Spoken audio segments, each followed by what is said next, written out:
So let's fly over the esayidi tvet college campuses located in the southern zone of KwaZulu-Natal. And I'd like to set the scene by saying that you've got the old historical Zululand right on top to your left, and then in the middle you've got the old Natal colony, and then right down on your right you've got the old Eastern Cape and the Cape colony. And the area we're going to fly over was kind of caught between all of these groupings, and for a while it was known as no man's land. And it's to no man's land that we go. And we're going to do so by flying down the Lesotho highlands and into the start of the Umzimkhulu River, the Great River. Because it's actually on this river that a whole bunch of the esayidi campuses are located. Now, it's also going to give you a spectacular sense of how the rivers of KZN come rushing down from the heights of the Drakensberg and then come pouring down with great speed and then slowly but surely hit the valleys. Now, the Umzimkhulu River used to be the old boundary for the Zulu kingdom's sphere of influence. They pretty much considered this to be their southern boundary. And then once they were defeated, this then also became the boundary of the old colony of Natal. So everything to your left was the old colony of Natal, but the question was what happened to the area on the right, this no man's land which we're traveling over. At one stage it was even given to the Griqua people who were moving all the way through the Cape, and they came and lived here for a while, didn't like it, and proceeded to sell quite a lot of the land to white farmers, which is why you can see all these sugar plantations that have become a major driving force of the economy in the area. And nestling on the southern banks of the Umzimkhulu River is the Umzimkhulu campus, along with the Clydesdale campus. Now, it's a new campus. It was built in around 2015-16, and you can actually see lots of new building going on there. It offers hospitality and tourism. It does primary agriculture. You can do business management and financial management and travel and tourism and hospitality. But interestingly enough, it also offers graphic design, sound engineering, and video production. So it's quite a dynamic campus. And we're shifting across now to the Clydesdale campus. And it's called Clydesdale because there used to be a bunch of white traders, one of the first white guys to actually come up here. They were called the Stratham family, and they eventually bought the Clydesdale farm. And they managed to set up a trading store in the area. And eventually, interestingly enough, they even had their own money. I mean, we're talking about the 1850s here. So we're talking about a time where there was no money, there were no roads. And they set up this innovative scheme. And the money lasted for about 70 or 80 years. It was traded across Natal, the Stratham coins. So let's keep tracking the Umzimkhulu River as it starts to meander through the hills, shifting towards Port Shepstone and the sea. And about 10 kilometers in from Port Shepstone, you'll see a huge white mine. It's at the point where the Umzimkhulu and the Umzimkhulwana River, the bigger river, the Great River and the Big River meet. And there's a lime mine. It's called the Marble Delta, huge deposits of lime. Now, you use lime as a basic ingredient to make cement. You use it for all sorts of things like making dams, making roads, making airports. It's even fantastic for soil. You can use it as a soil sweetener. And Rosman has been the most recent developer of the mine. And they have set up some useful community ownership structures where they ensure that the wealth that's being generated from that mine is to some extent shared by the surrounding community. And certainly work is provided there. But the existence of lime in the area was well known. In fact, some of the first white guys to come stay here, the Aitken brothers, they built a kiln to actually heat up the lime to make cement. And that was 1875. Now we're at the Oshabeni campus. It's a new campus and it's quite a small campus which does a couple of the local skills programs for the people in the area. Certainly their Facebook pictures look fantastic, with people in all sorts of spectacular dresses, seemingly enjoying themselves. But you can't really tell from Facebook if that's the truth or not. Now we're now going to fly past the Rosman mine, and we're going to fly towards Port Shepstone.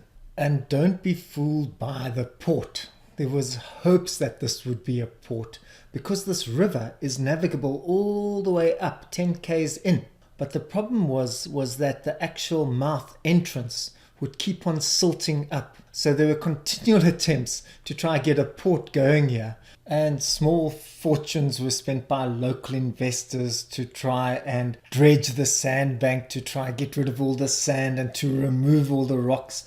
And it would work for a little while, and they'd be able to use it as an export and import zone, because there were around 25 rivers between Port Shepstone and Durban. So it was really hard to get across them all. There was no railway line, there was no bridges. But because of the increasing production of sugar in the area and the huge exploitation of the forests, what happened was the demand for rail eventually worked, and they got a railway line going to Port Shepstone, and then the boom started. With the whole south coast opening up from the early 1900s as a holiday destination and zone for rich white people.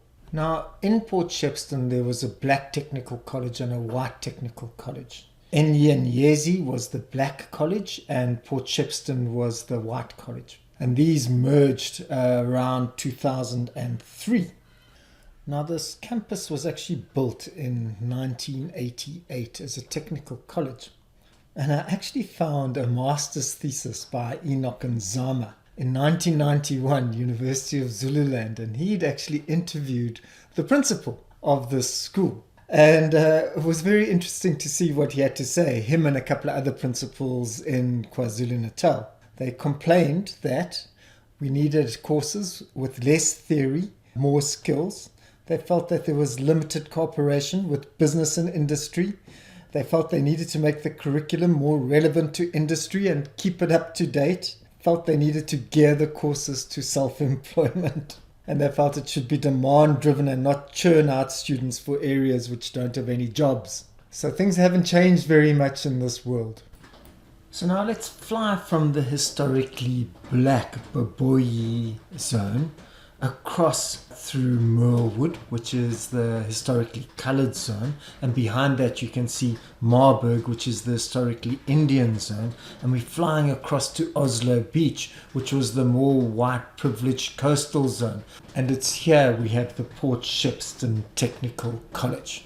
It's a multi-purpose campus, so you can do engineering and related design as the NCV, and then you do mechanical engineering as the N program. You can also do electrical engineering, and then you can do some of the business studies programs as well, combined with transport and logistics.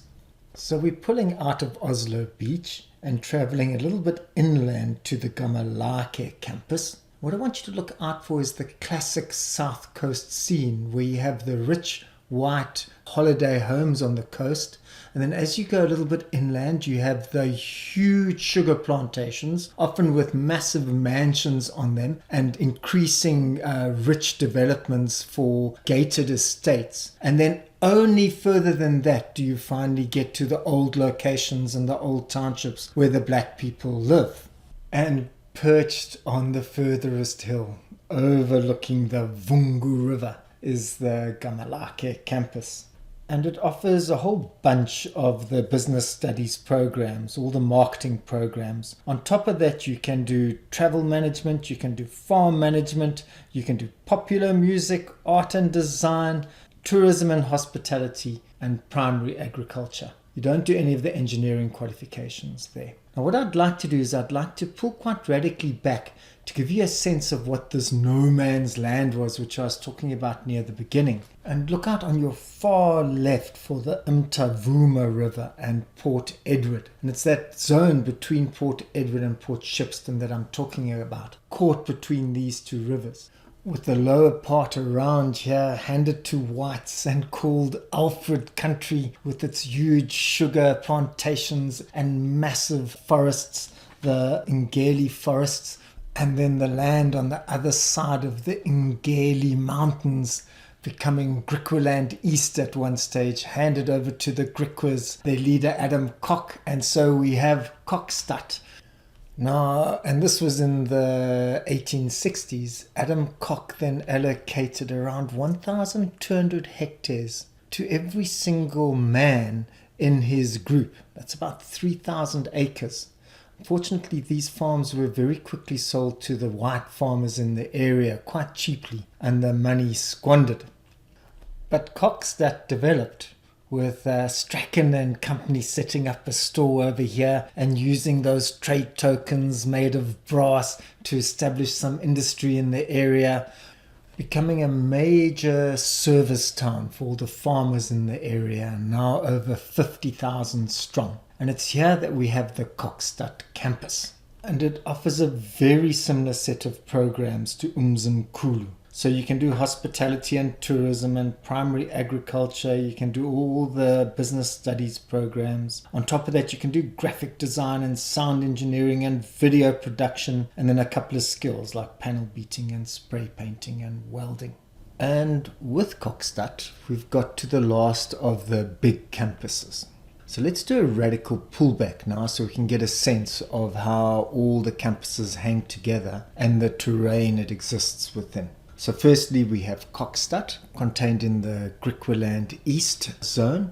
You have the Eastern Cape below you, with the border starting at the Mtavuma River and Port Edward, although we now know that historically the border was actually the Umzimkhulu River, and that whole terrain we've looked at, no man's land, with the colonial combination of black deep rural on the one side and then Indian indentured labor settling around, and then rich white sugar farmers able to set up huge companies which are home name brands today like Ilovo and Hewlett, and you also have the Crooks brothers working in the area. So you've got this huge contrast on the one side between this kind of skills center, the Nyoim Chlope Skills Center, which really offers very simple and basic skills for the local community in the area. And then you have to contrast this with the huge networks and educational range of the white farmers in the area who've not only got the basic skills, they've learned how to manage farms, they've learned how to turn farms into companies, they've learned then how to do international and national trade, they've learned how to interact with all the titans of industry to get the railways going and to get the roads going so they can get their sugar exported. So you have this huge contrast between that skill center on the one side and the massive range of the white farmers on the other side. And to emphasize this, I just want to take you along a trip through Africa to give you a sense of that. So a lot of the white farmers have now, because of the current conditions in South Africa, done two things. Number one, they've turned quite a lot of their farms, like around Scottsboro and those kinds of places, into huge developments, property developments. And then they've started to invest their money on buying sugar plantations all the way across Africa.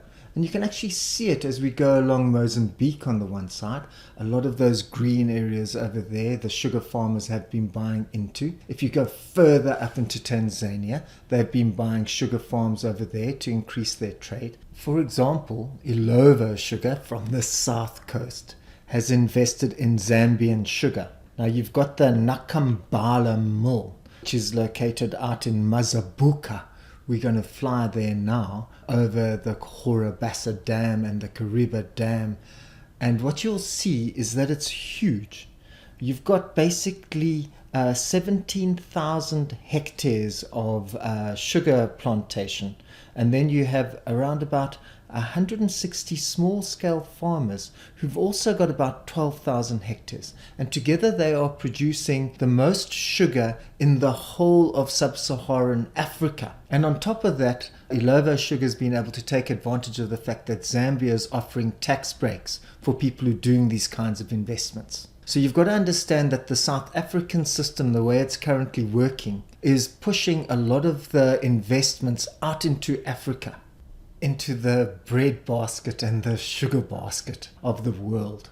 And I just want to pull back over Africa to give you a sense of just how much wealth and possibility our beautiful continent has. And what it's looking for are not small-scale farmers, although those are important, but people who really understand how to run huge corporations that manage the whole process from beginning to end. But now, curiously, the biggest sugar company in the world is actually located in that desert region. And the reason why it's so huge is because it's located on the White Nile. So what we have over here, Kanana Sugar Company in Sudan. Now they're the world's largest producer of white sugar. Celebrated as an African high five company. So they're giving power to Africa through ethanol. They are feeding Africa. They're partly industrializing Africa with all their sugar factories. They are integrating Africa and the region, and they're improving the quality of life in Africa. So our South Coast journey with Esayidi College stretches all the way from the tip of Northern Africa all the way down to the edges of the sleepy South Coast and Esayidi College.